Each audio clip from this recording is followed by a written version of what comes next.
ঠিক আছে। না আগে দাড়ি কাট, আগে দাড়ি কাটতো, দাড়ি কাটতেছে।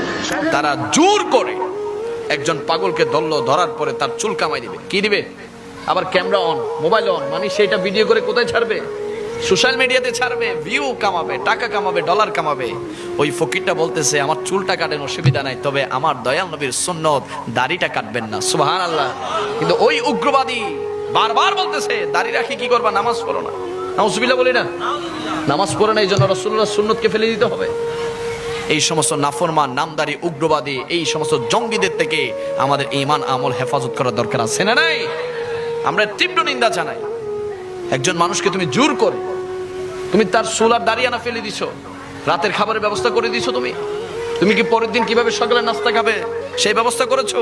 এই সমস্ত নামদারি কাঠমোল্লা থেকে ঈমানকে হেফাজত করার দরকার আসেনি? আসেনি? আমার লিচুতলার যুবক ভাইয়েরা ঈমানকে হেফাজত করবে তো ইনশাআল্লাহ। অনেক বড় বড় ফিতনা বের হচ্ছে, অনেক বড় বড় বেঈমান বের হচ্ছে যারা ঈমানকে ধ্বংস করতে চায়। আমার লিচুতলার ভাইরা কি ঈমানকে বিক্রি করতে পারবে? বিক্রি করার কোনো সুযোগ আছে? আমরা তো আমাদের ঈমান বিক্রি করেছি আমার নবীর কদম মোবারকে। ঠিক কিনা? যারা নবীর কদম মোবারকে বিক্রি হয়ে গিয়েছে তারা দুনিয়ার কোনো বাতিল ফেরকার কাছে ঈমান বিক্রি করতে পারে? আওয়াজে বলি পারে?